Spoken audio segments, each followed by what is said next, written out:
Today, I'm delighted to be joined by one of the most distinctive and respected voices in football commentary, Derek Ray. For so many of us who love the game, Derek's commentary has been the soundtrack to iconic moments across the Bundesliga, the Champions League, international tournaments, and even the EAFC video game series. In this conversation, we explored Derek's Bundesliga Back Garden series, his deep connection with German football culture, and what makes it stand apart in the modern game. We also spoke about his mentors in his football commentary career and his love for a certain Johan Cruyff. It's a wide-ranging chat about commentary, culture, and the beautiful game itself, and it's a pleasure to share it with you. I hope you enjoyed the conversation. Derek, I'm very grateful for your time and the opportunity to talk with you. You're, in my opinion, and in many others, one of the most distinctive voices in football commentary. You bring so much colour to your games with your commentary style, and I've really been looking forward to this chat. Before we dive into that, though, how are you? I'm very well, Max. Thank you for having me. Thank you for that introduction as well. Yeah, I think as commentators, we try to put our own stamp on it. We try to be ourselves, and that's what I do, especially with German football. So, yeah, very much looking forward to our conversation. Glad to hear it, and we'll get into your commentary career shortly. Before that, though, football to me is so much more than what happens on the field. And one of my favourite things that you've worked on is your Bundesliga Back Garden series, which, for those that don't know, involved you recording match previews to camera in your garden with a beautiful cherry tree in the background. But it quickly evolved into these wonderfully informative pieces about German football culture. Can you tell us a bit about how that idea came about? Well, it was during the pandemic, and I think during that particular time period, we were all scratching around trying to find something useful that we could do, especially as football fans. And especially since for a spell, if you think back to that year, there was no football. There was no football being played. And the Bundesliga came back more quickly than any other top league. So I thought to myself one day, well, here I am in my back garden. We were all stuck at home and it was springtime. The weather was nice. The flowers were blooming. The trees were really coming into their own. And I thought, well, I have a nice garden. I'm lucky enough to have a nice garden. Let's use this as the backdrop. And let me just talk contemporaneously, if you like, about the Bundesliga, which is my great love. And I thought it was, also a wonderful chance to try to share that with people who maybe didn't know a lot about the Bundesliga, but were curious, because that was the sense I got around that time in the spring of 2020. People wanted to be a bit more educated. They wanted to know about the teams. I think many wanted to pick a team because the Bundesliga was going to be shown, albeit with no fans in the stadium, but they wanted to be prepared. So I thought, okay, let's have a bit of fun and share the love. Yeah, it was a fantastic idea, and it really had me captivated during that period. As you mentioned there, it really helped educate and introduce people to the Bundesliga and its teams. If I can ask you to reminisce a little bit, if you Yeah. go back to being a young lad, did you ever envisage becoming kind of a cultural guide to German football to English-speaking audiences? Not exactly that, but I think at the back of my mind, I always, as a young person, had this thing about Germany in my head. And it goes back to the 1974 World Cup, the first World Cup I can remember watching. I was 7 years of age at the time. I'm from Aberdeen in the northeast of Scotland, and my father and I would watch every game. And it sort of spawned an interest in wider German culture. So at that time, this was, of course, years before the internet or any inventions such as that. We had a big globe in front of us, so I'd look at the globe, we'd have an encyclopedia, we'd have an atlas, and you'd sort of look at maps of West Germany as it was, look at the various cities, and I'd be curious about what they were known for. And the same with East Germany. And then, of course, you get into the discussion, why is there a West Germany and an East Germany? That was a big political topic of the time, and they were to face each other in that World Cup. East Germany actually winning, even though West Germany went on to lift the World Cup. So that was the beginning of it. I wanted to really learn the German language, and I got my wish. I was in the right class for doing that. You were either, it's pot luck. You were either in the German class or the French class about the age of 8 or 9. So I was in the German class and found that the language spoke to me. And again, this is going back to the pre-internet years. We had in those days a direct signal. If you can picture Aberdeen on the map, it's on the North Sea coast, northeast of Scotland, and we had a direct radio signal to Hamburg in northern Germany, because you don't have mountains between Aberdeen and Hamburg, you just have the North Sea. So when it would get dark, I'd play around with my old-fashioned radio on the AM dial, medium wave, and you'd be able to get NDR, North German radio from Hamburg. And I was in heaven as a youngster because I was learning German, and I found it helped with that. Got to know a lot about obscure German music of that period that nobody else had any knowledge of, and would often fall asleep to a program called Das Nachtprogramm der ARD, basically the night program of ARD, which was all the sort of combined public broadcasting stations. And then I realized that they also covered the Bundesliga. So they had this thing called the Bundesliga Conference, which was basically bouncing around the different Bundesliga grounds for the last few minutes of the games. And I got to increase my knowledge of German football that way. So I think at the back of my mind, I sort of thought, I always wanted to be a commentator from a very young age. But of course, that's a dream job. It's not necessarily something that you think you can actually attain. It's more, okay, if everything went really well, maybe someday I could do this. But how do you get the chance to be a commentator? I actually thought more realistically, I would probably end up being either a teacher of languages or a simultaneous translator, interpreter at a global organization, maybe like the UN or the EEC, as it was then, the forerunner of the EU. But, the dream was always to be a commentator. So here we are all these years later. It sort of came together for me. I've commentated for almost 40 years professionally now.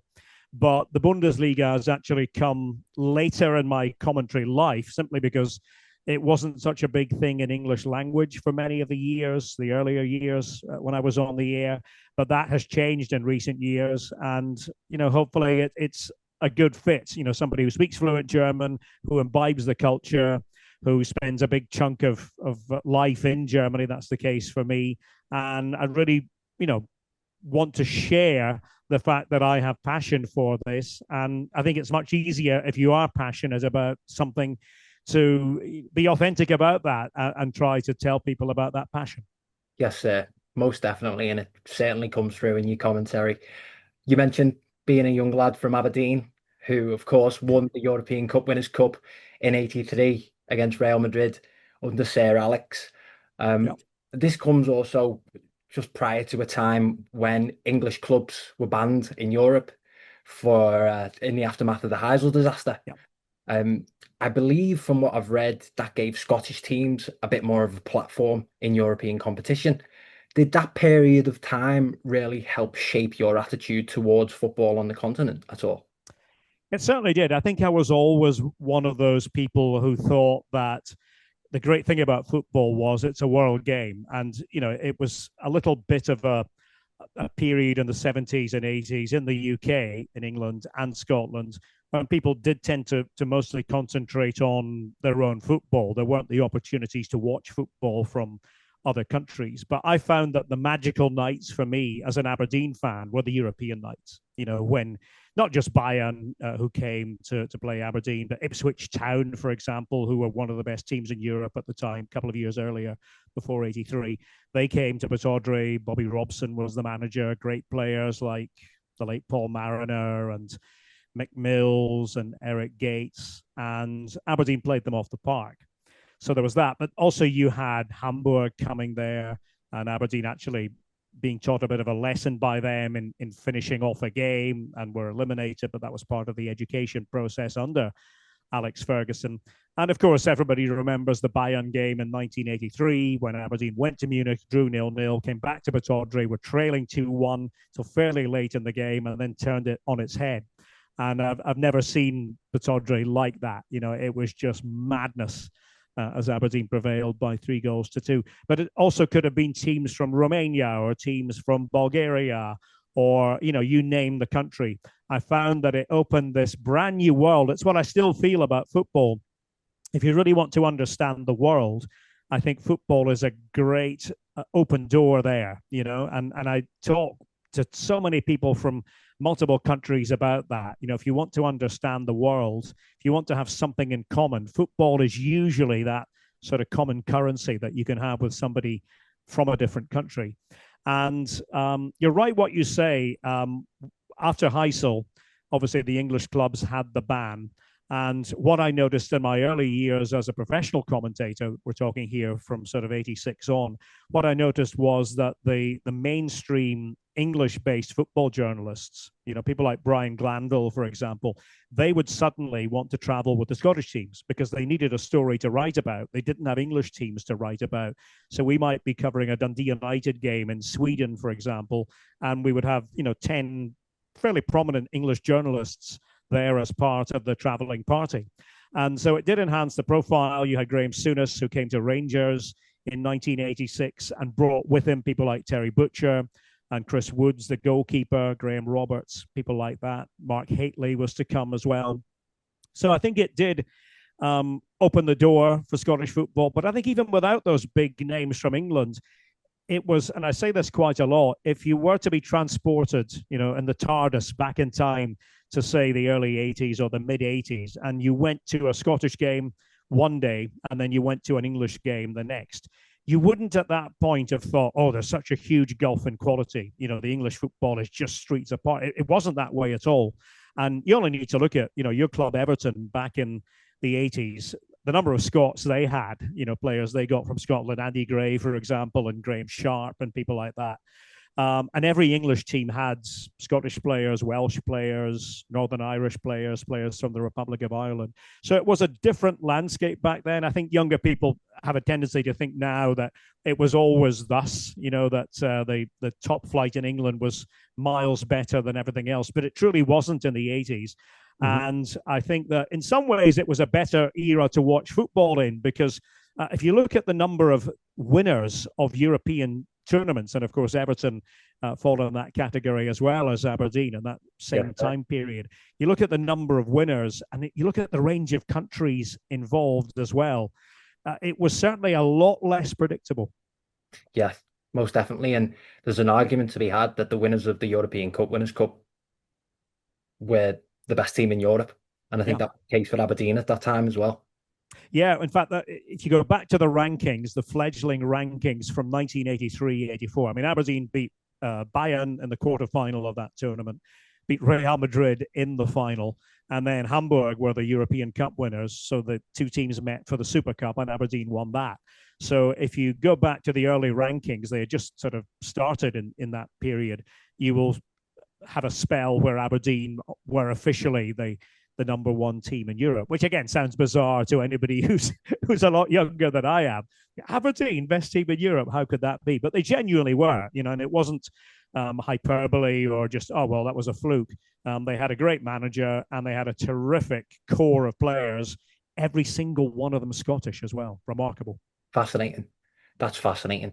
I'm going to go a little bit off topic, but I'm going to bring it back round. So trust me with this one. So sure. At the moment, I'm reading a book that my brother got me called about Joseph Campbell and the hero's journey, about how essentially in every walk of life, everybody has a call to adventure and there is, a meaning to be found in everybody's journey. And a recurring theme in this book is the idea of hidden hands, people who influence you and help shape your path. It's always interesting to explore with sports media professionals and particularly sports commentators who their influences were. So I was just wondering from your journey and from your standpoint, who were some of those influences and biggest helpers on your commentary journey?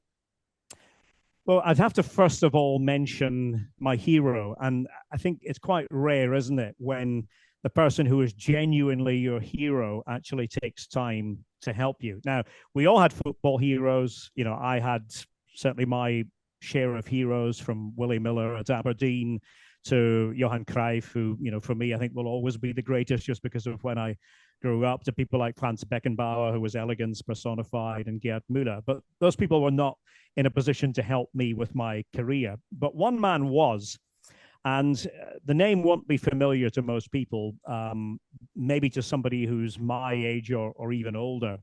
But there was a gentleman called David Francie, who was the voice of Scottish football for a generation, had a very distinctive style, unmistakable voice, very rich kind of sound, and quite guttural. And you knew it was David Francie when he was on the radio. He was the commentator for pretty much all the big matches in Scotland between, I would say, the late 60s and well into the 80s. So right around the time when I was growing up, my formative years. So I began making amateur recordings of my work from 74 on at home, but also with a little portable tape recorder that I would take to the playground or to the street and just start commentating. And people thought I was daft, which of course I was. You have to be as a young fellow.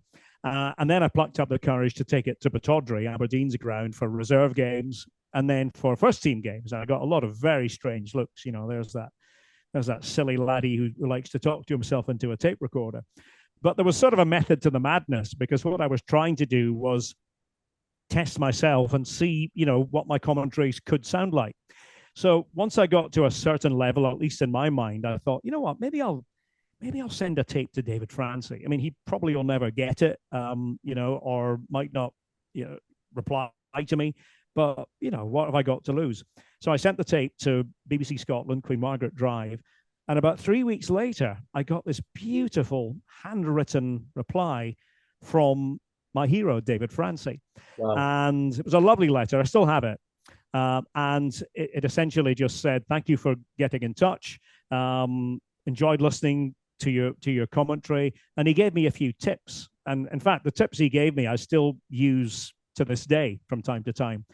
And he finished it by saying, please keep in touch and make yourself known to me if you're ever, at Pittodrie and I'm there, So we did it a couple of times, and I kept sending him tapes every, 3 or 4 years. And then one day when I was a student at Aberdeen, and by then I'd been working for Hospital Radio, which was another of his suggestions. He said, get in touch with Hospital Radio because they can probably offer you a chance to do live commentaries. You won't get paid for it, but it's to basically keep the patients in Aberdeen hospitals entertained with what's happening at the Aberdeen first team games and reserve matches. So I sent him some more tapes. Now this time, and I think this does say everything about David Francie, the man, instead of replying to me, he didn't tell me. He just passed it on to his bosses at Radio Scotland. And all he said was, apparently, have a listen to this. Wow. And so I then got a call from his boss, from his producer, Charles Runcie, who said, David Francie passed me a tape. Really like what I hear. Could you come down to Glasgow, earliest opportunity, and have a chat about it? So that was to basically launch my career, because shortly after that, and again, it came back to David because he was nursing a bit of a knee injury at the time. It was prior to the '86 World Cup in Mexico, and he wanted to make sure that he was fit for that. Mm-hmm. And so in '86, the spring of '86, he had to pull out of a couple of games. I got my chance on the air with a Kilmarnock-Dumbarton game. I'll never forget it. Jumped on the train. It's about 3.5 hours from Aberdeen down to Kilmarnock. Commentated on the game. Thought it went well. Didn't know, though. And then when I got back to Aberdeen, there was a message saying, can you call Charles Runcie? So I called Charles Runcie, and he said, well done today. He said, are you ready now for the second task, second assignment? And I said, oh, there's a second assignment. Is there? That's great. What is that? And he said, how about England against Scotland at Wembley this midweek? So that was my second professional game on the air. I was invited to go down to Wembley to work with Mike Ingham, great professional commentator. It was split commentary in those days. You would do 22.5 minutes of each half as a commentator and then hand over to the other commentator. And that was for Radio Scotland. And England beat Scotland by 2-1. But that was my first international match. And it all really goes back to, in a sense, a stroke of luck, because you have to be lucky as a commentator. I think every commentator that you speak to will say, yeah, you have to have had that bit of luck. Hopefully you're good at what you do, and hopefully people can hear that you're somewhat good at what you do, but you do need that way in, and it usually involves one person. And I have to thank Charles Runcie as well, because he sort of went out on a limb for a 19-year-old, I was 19 at the time.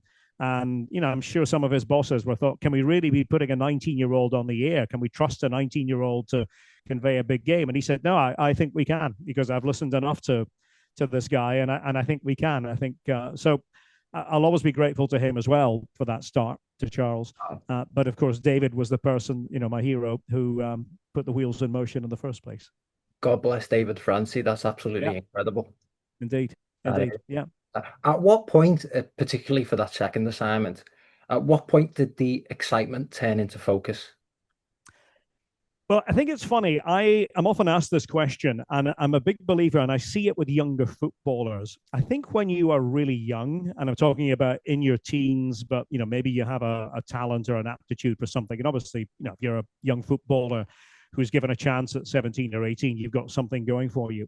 I think at that age, you don't quite know how to be nervous. I'm probably far more nervous is the wrong word, but I'm a little bit more nervous now before a big game than I was 40 years ago. Mm-hmm. And it's because I think with age comes sort of responsibility much more, and you think things through a lot more. At that age, you just do it, and that's what I did. I thought, well, they've asked me to do it, and I love doing this. So how daunting is that? I just want to do it, and I see the same with young players. I see the sort of the smile on their face. They just want to get out there and play. I just wanted to get out there and commentate. And I've been given that opportunity. I was very focused. I've always been a bit of a focused person when it comes to things that really drive me. I was, as a student, I was probably a frustrating student because I tended to be either really very, very good at a subject or not that great, probably because I wasn't that interested in it. I was always, with German, for example, that completely enveloped my passion, and I wanted to be not just good at German, but really, really good at German. I wanted to be fluent from a young age, and I wanted to sound like a German, and I wanted my grammar to be spot on. If I ever made a grammatical mistake, even now, I sort of want to, knock myself in the head. And so I was always that sort of student. The same with commentary. I've always been of the sort of the no stone unturned school when it comes to preparing. Yeah. We prepared in a different way back then. We didn't have internet. We didn't have the tools that we have nowadays, but you prepared the way, you wanted to or could under the circumstances to make sure that you had everything covered on air. But yeah, they were great times. Seems like a long time ago. And of course it was 1986 when it all started for me. It's part and parcel of your story, mate, and you should be very proud of it. I can recognize a lot in maybe it's right to call it your learning style. I can see a lot of myself in your working learning style. With that said, I'd be interested to know, it could be insofar as your preparation or your commentary style itself. What are the marked differences from earlier on in your career to where you are now? I think I'm a lot more rounded as a human being, hopefully. I think the one thing, and this is, true, when you're 19, you don't have the same perspective. You haven't really lived, you think you know a lot. You think you know everything, I think, at 19, but you really don't. So I think now, I wouldn't claim I know everything now either at all. But I think you have lived a bit more. So you bring that life experience to it much more. And the context, of course, is always there with regard to these things. For example, if I were broadcasting a game from Switzerland, which was actually the first overseas game that I was given, it was an Aberdeen game in Switzerland against Sion in 1986. Obviously, I was really interested in Switzerland, but if I were to do that same game now, I'd have a lot more to say culturally than I did then. I might not use it all, but I'd have a lot more in my repertoire just through having lived 40 years more, I think in terms of the broadcasting style, I think it has changed a lot in terms of the two things that I think have changed.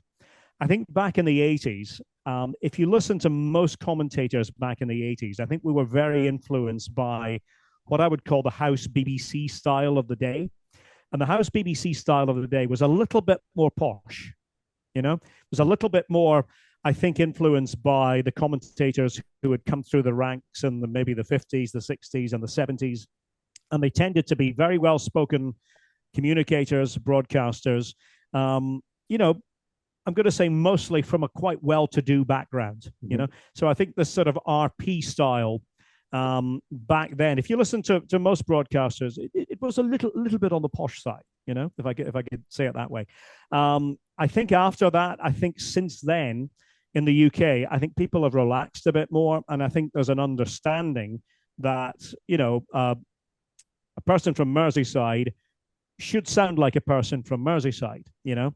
A person from the English Midlands should be allowed to sound like a person from the English Midlands. Obviously, we have to be understood, and that means as broadcasters that, yeah, you know, people always accuse broadcasters of, you know, of trying to lose their accent a little bit, you know, of trying to be a bit too formal, maybe.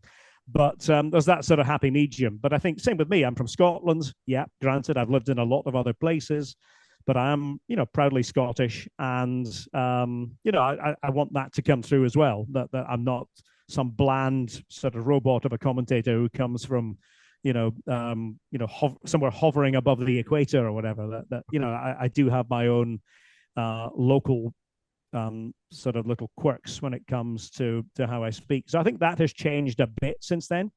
And I think you do hear a wider range of accents. I think back in the 60s, you would not have heard as many, you know, noticeably, let's say, north of England sounds or Scottish sounds. Whereas now I think people are quite happy. In fact, I think they see it as part of the rich pageant of football to hear these different sounds. I think also what's changed is the co-commentator. We didn't really have a co-commentator as a rule when I started on TV anyway. On radio, maybe, but not used as much. A co-commentator might come in every few minutes. Now it's sort of a constant back and forth.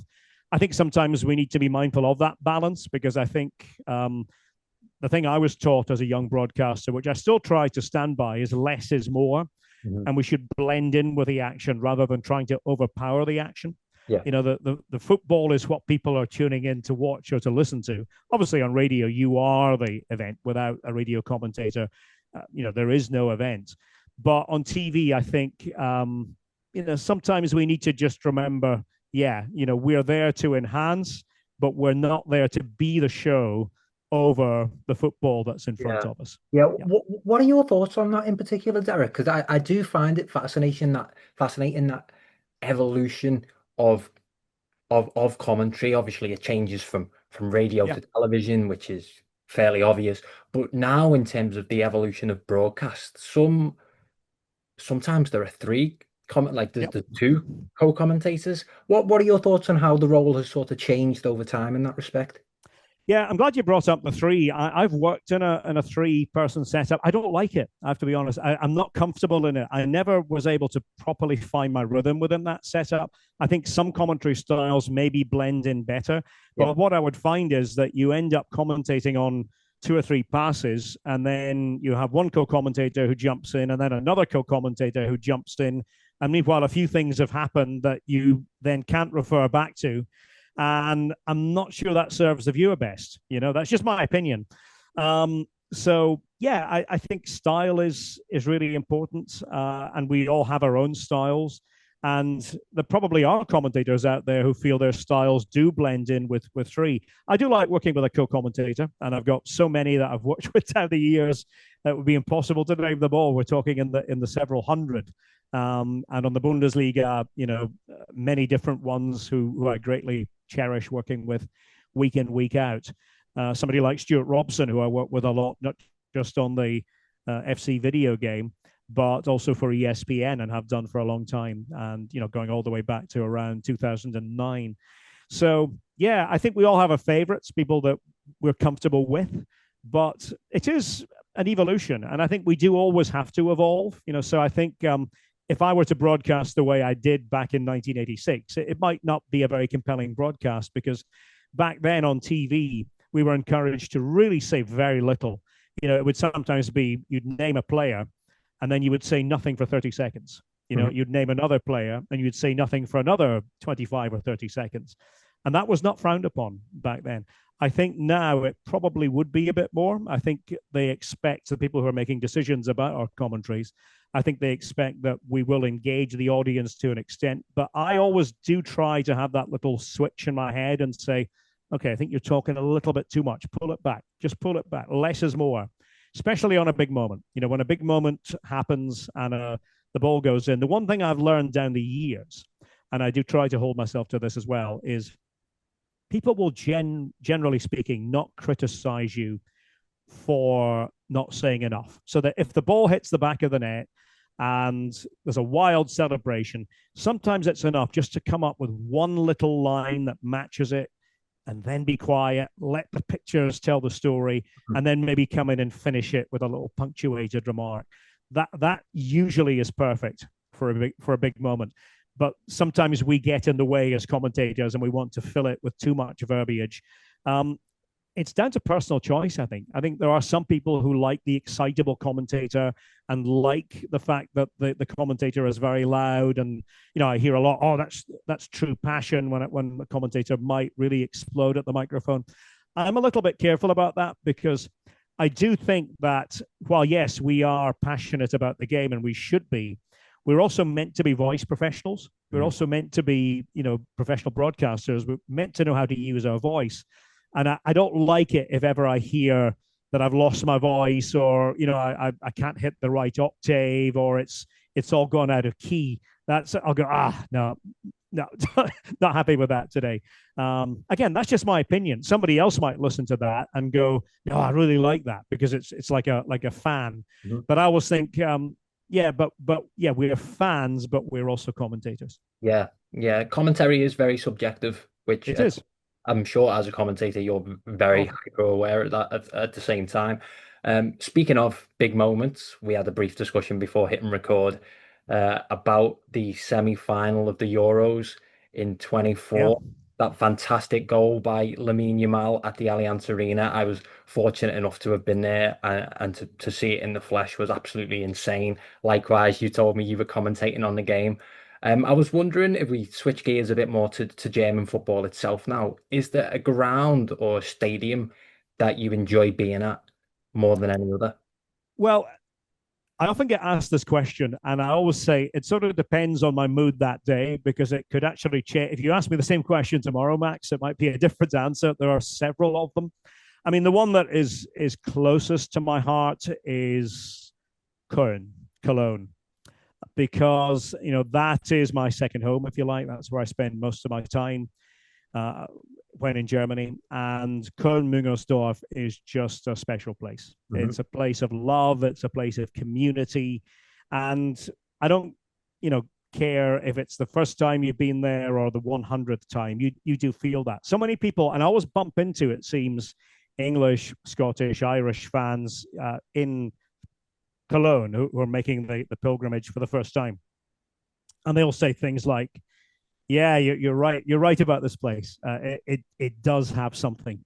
And, this is a team that for many years has underachieved and has been a bit of I'll use the German word, Fahrstuhlmannschaft, which basically means an elevator team, a yo-yo team, bouncing up and down or yo-yoing up and down the divisions between the second division and the top flight.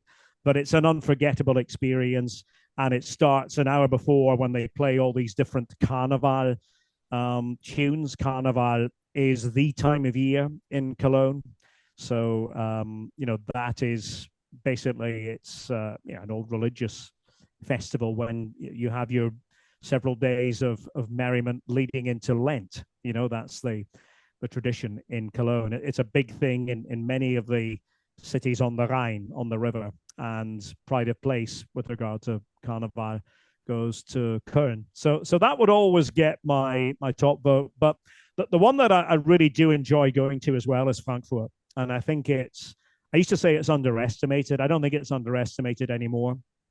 I think enough people have been there in recent times for the first time from, say, the UK culture to understand that place is a cauldron. And it is just bedlam. It's crazy. And I have a good friend who often invites me to be in the Nordwestkurve, which is the loudest part of the stadium behind the goal, essentially the regulars area, and really high up. And it's not the best view in the stadium, but you don't care because the atmosphere is just pins and needles. Yeah. It's goosebumps.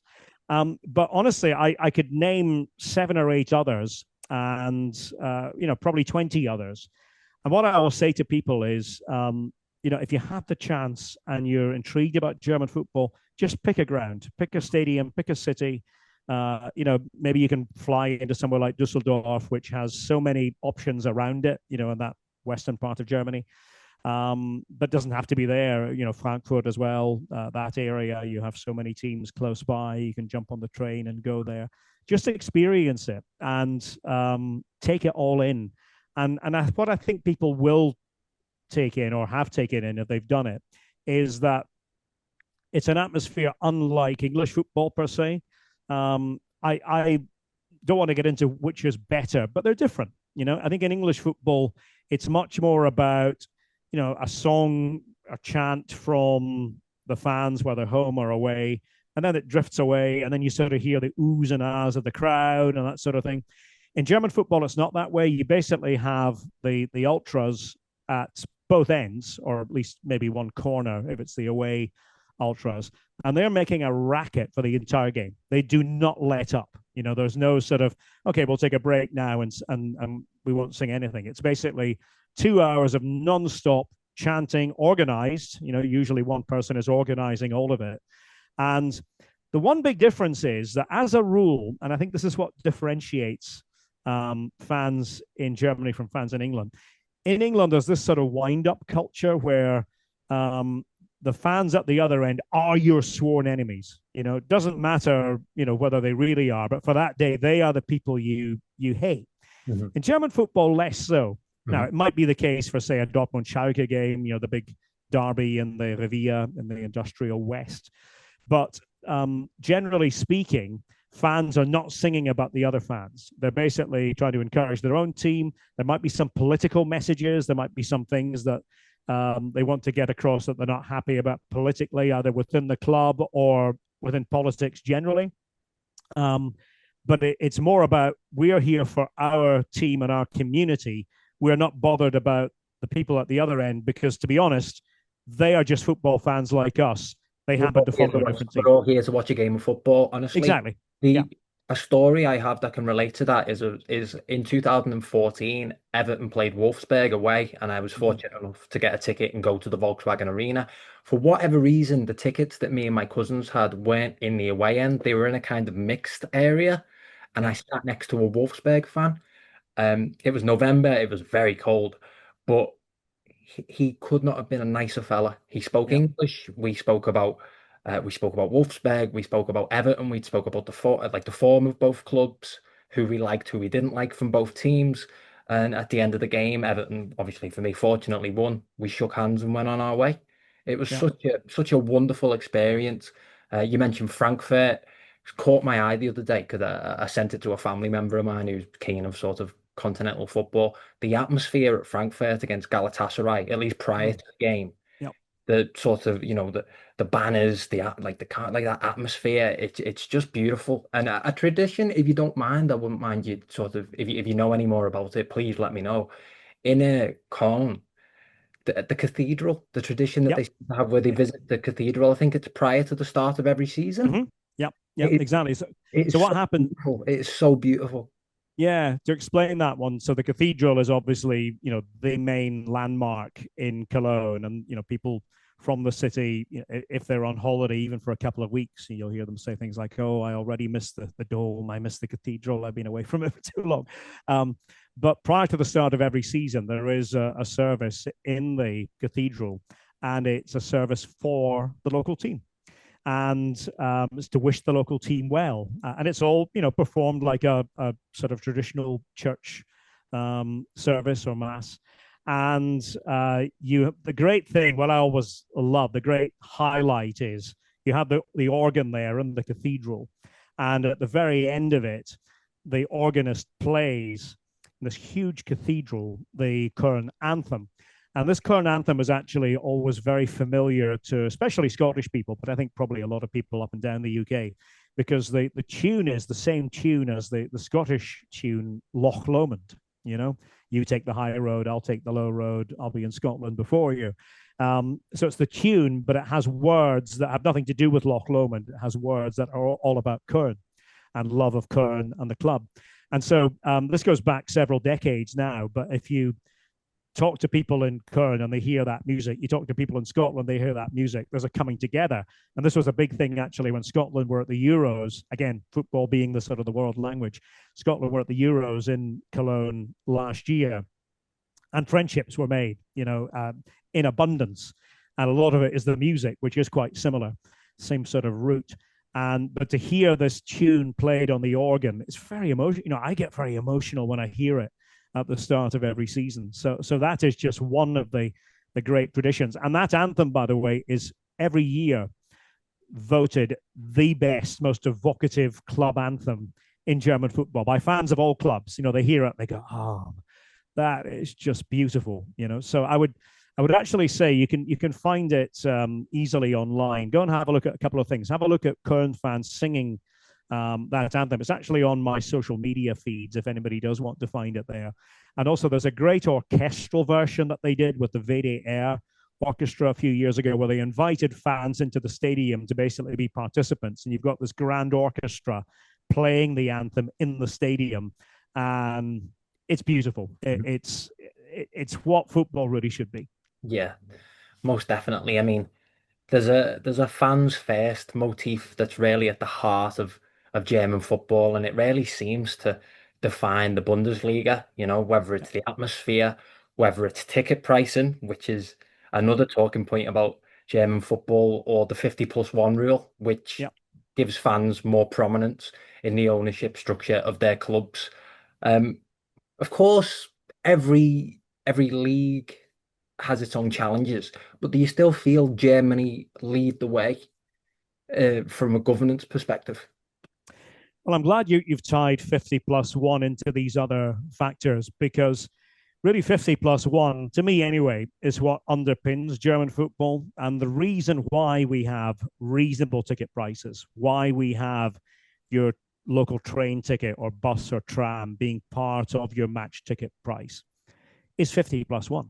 Because if you think about it, and to explain, if people don't know what 50+1 is, in simple terms, it means that you cannot have a situation that you have in England where an oligarch, a billionaire, just fancies buying a club, comes in and makes a hostile takeover, and lo and behold, then has ownership of the club, and the fans had better, like it or lump it.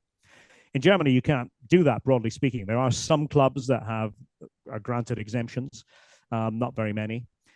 But it basically means that the members, and by that we mean the fans, because it's a members culture in Germany. You can be a member for not very much. By being a member, you're part of that block that is always going to have more than 50% of the voting rights at the annual general meeting, at the Mitgliederversammlung, as they call it.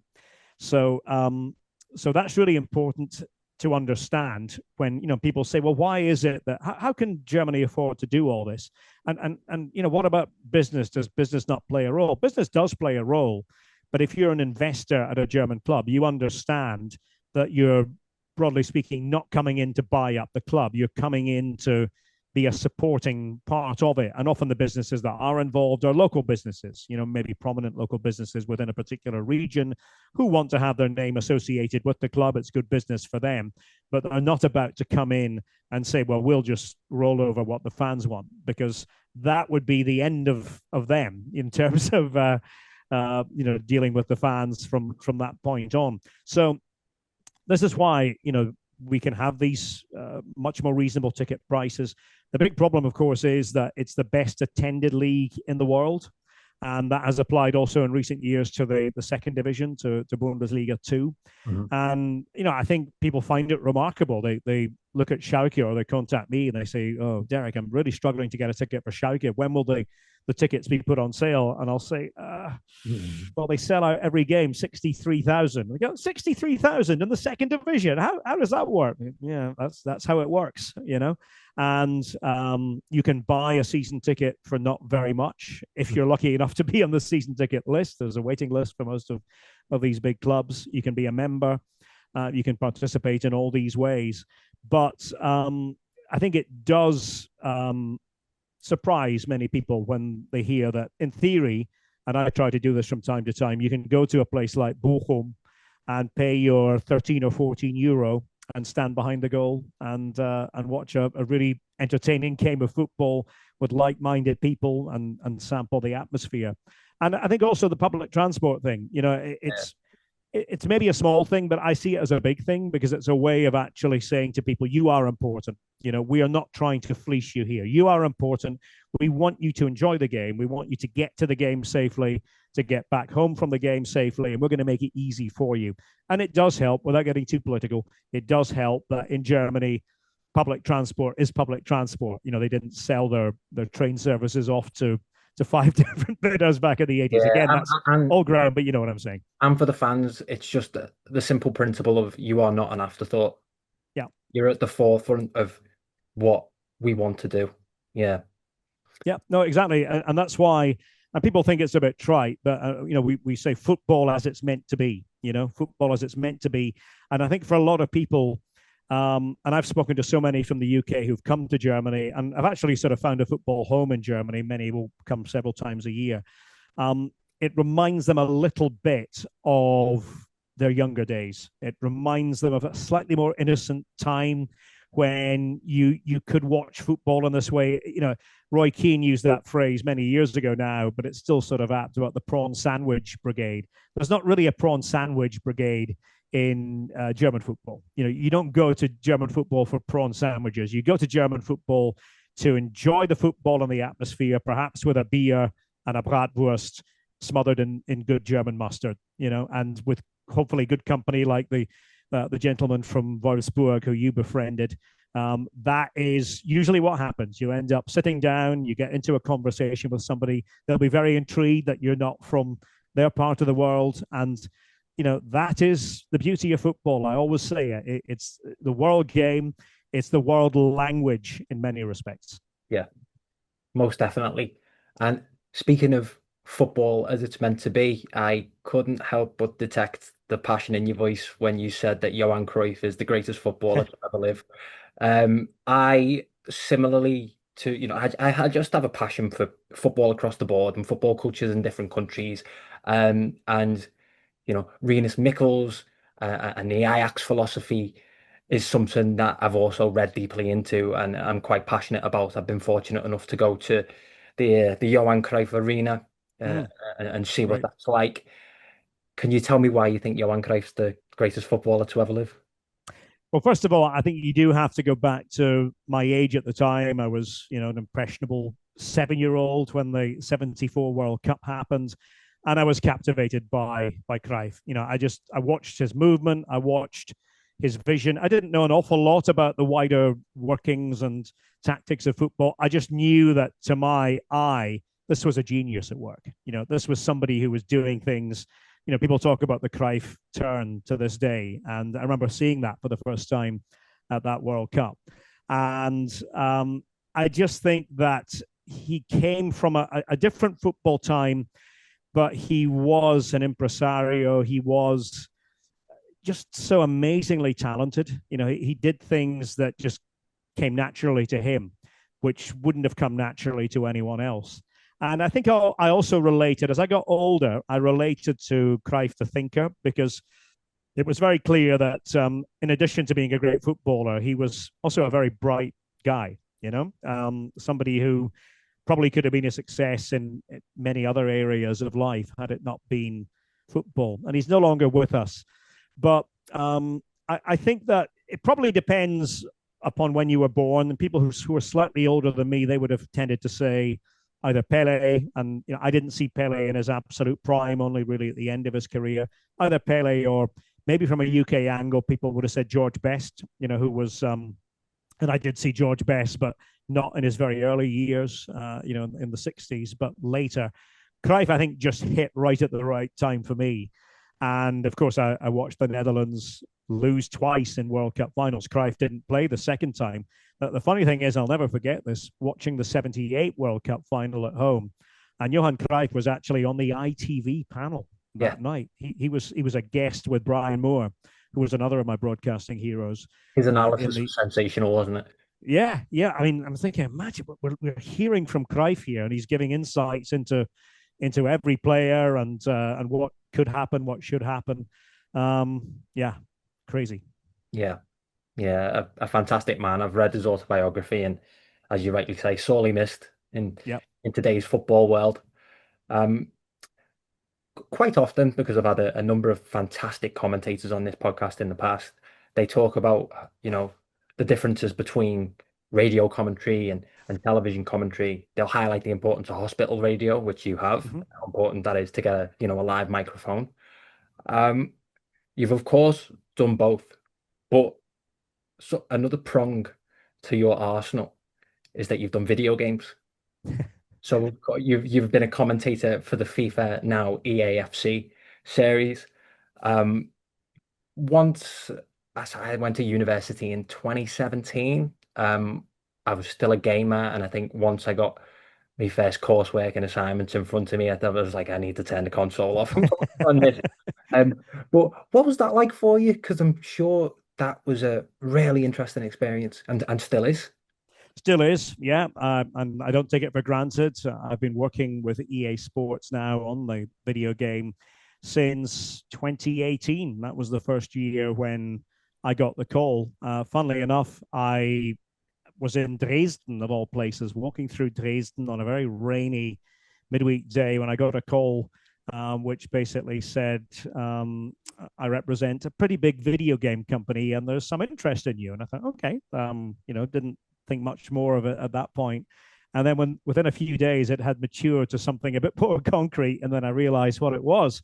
And of course, wasn't lost on me the magnitude of EA Sports FIFA, as it was called back then, nowadays called EAFC, but the same video game.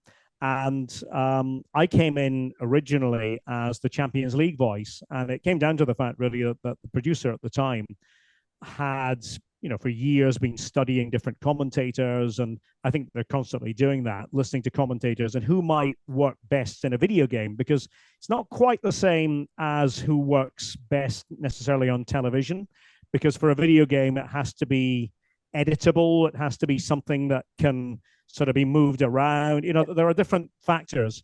Sometimes somebody could be too wordy for a video game and you couldn't edit that person very easily. Yeah. So anyway, the producer at the time had been following my work for years and years, apparently going back to when I covered the Champions League for ESPN around the world. That was my bread and butter from around 2002, let's say, until about 2010. So I covered all the big Champions League finals at that point. And then the broadcasters who I worked with thereafter didn't have Champions League rights. So I'd been away from the tournament. I had moonlighted here and there for people, but it was no longer my bread and butter. But he remembered that sound. And so that was why I originally got the call. And then within a year or two, it moved on to doing everything, not just the Champions League. And worked with Lee Dixon to begin with as my co-commentator, and then Stuart Robson in more recent years. Mm-hmm. And it's a great thrill. It's vocally quite challenging. I think that's the one thing that people probably underestimate about it. It's not just going into your studio and saying the first thing that comes into your head, and then 25 minutes later you're away and that's the day done. We do many sessions a year. We work as a collaborative team, an audio team, production team. And, we go into each session knowing kind of what the goal is for that day. Could be different contexts on a particular day. One day we might be doing long range shots that the goalkeeper saved. And, think about it this way for a commentator. You have to be able to come up with different ways of essentially saying the same thing, and there are only so many ways you can really, without a lot of context, talk about a long shot without seeing it. Because remember, I'm not seeing anything. I don't have anything in front of me. I don't have a video of the incident that I'm commentating on. I have to use the theater of the mind, if you like. So we spend a lot of time on that. And the one thing that I've found down the years, and I sort of know this just from live commentary anyway, is that it's always better when I don't prepare lines in advance. It's always better when I simply let it flow. And, they'll tell me what the context is and I'll just go for it. Yeah. And some of them will work, some of them won't. and it's not my decision necessarily whether they work or not. That's for our producers to go back and decide, okay, that's going on the cutting room floor, that's going in. And sometimes the best lines can be lines that were simply throwaways, maybe at the end of a particular session where I sort of threw something in that was a bit off the cuff, a bit left field. And before you know it, that is in the game. So it's, as I say, vocally quite challenging because we were at it for several hours. And, think about it. You're doing a lot of highs, a lot of lows, light and shade. Yeah. Really hitting the top level for big goals that we have to do. Mm-hmm. So it's great fun. As I say, I do not take it for granted. But it's become a big part of who I am as a commentator. And I think for younger people, that is what I'm known for, probably a lot more than the Bundesliga. Yeah, I was going to say at the same time, has that opened you to a new market, a new audience? Yeah, for sure. Absolutely. Because, I hear from so many people every day, especially TikTok. We're in the TikTok world nowadays. And I hear from people saying, just thank you very much. You've been a big part of my childhood, because I played the game for a number of years and you've always been the commentator on it.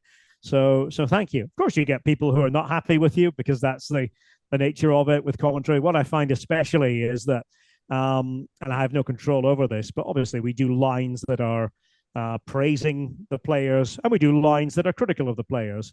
And of course, if there's a line that's critical of the player, I'm not physically saying that in the person's living room, but they're inclined to say, you were really rude to me. That was horrible what you said about I didn't play that badly and you really exaggerated it. But it's all part of the fun of it, to be honest.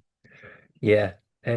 Please mistake me if I'm wrong when I'm saying this, because when I played the game, I was a lot more of a career mode guy than an Ultimate Team guy. And I know Ultimate Team is huge and is rarely taken off. In Ultimate Team now, I think you get icons. So you'll get players who are like no longer with us, sort of retired. Do you get a little bit of a thrill going over, like saying their lines and sort of bringing them back to life, if you will? Yeah, no, I'm glad you've asked me that one because I remember thinking about that very thing while we were recording this past year. We had to do a little sequence of legends, and it was different kind of intensity levels for different players. And I did get a huge thrill about being able to do little sequences where it was George Best passing to Gerd Müller, back to Johan Cruyff, out to Johan Neeskens, So things like that. Yeah, I mean, I think they do bring the memories flooding back. And for somebody of my age, who goes back to that era, and these were the legends of my time, it's a wonderful thing. But of course, legends can be from any time. If you're 30 years of age, then a legend was somebody who was playing maybe 20 years ago. For me, it was 40 or more years ago. Mm-hmm. Wow. Yeah, I can imagine how much of a kick you must get off that, Derek. So just look at wrapping up now. We've mentioned Aberdeen, and we can't really talk about your football journey without talking about Aberdeen. Back in May, I was working a football news shift for TNT Sports social platforms.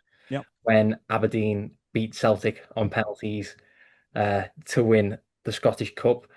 And I was looking for an angle to try and present the news, on social. And I found it was Aberdeen's first Scottish Cup since 1990, where incredibly they beat Celtic on penalties. On penalties, yep. I imagine that was a really good day for you. Well, the funny thing about that day was I was completely unaware of what was happening because I was in my zone in Berlin. I was commentating on the German Cup final between Stuttgart and Arminia Bielefeld. And it's funny when you are, I think every commentator will tell you this, when you are in your zone and, 2 hours before the game, you're running down to the pitch and it's a huge stadium in Berlin. The Olympiastadion takes a long time to get from the commentary position down to the pitch. You're sort of focusing on what you're saying. I was working with Thomas Hitzelsberger that day, and there was a lot of A to B to C, back to A, and all that kind of stuff. So I didn't really look at my phone except to check all the things I wanted to check with regard to the final I was commentating on. And it was only when we were finished that I got a text from somebody who said, "Oh, you must be really happy about what happened at Hampden today." I was blissfully unaware because I was in my working zone. But then, of course, I caught up with it and I watched it back and watched all the celebrations in the city the day after. And yeah, I mean, unforgettable.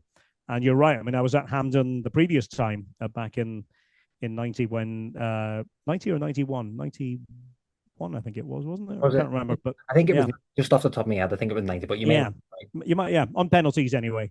And yeah, it was a day for every Aberdonian to remember. Sadly, off to a bad start this season, really wretched start, but it's still early, and let's hope things get better. Mhm. Yes, sir. Wishing them the best of luck for the season, and of course, wishing you the best of luck for the season, mate. It's been an absolute pleasure to pick your brain and listen to your thoughts, and I've really enjoyed the conversation, Derek. Thank you for sharing your insights, and it'd be great to stay in touch. We'll certainly do that, Max. Thank you for having me. Thanks for having every commentator you've had on, because I think we all have our own perspectives. We have a lot in common as commentators, and we generally all know each other, but we're all quite different, at the same time. And long may that continue, because I think that's the beauty of all the great commentators who I listened to as a younger person. They all had their own distinctive sounds. They were all unmistakably themselves, and that's what I say to all aspiring commentators. Work within a framework, sure, but be yourself.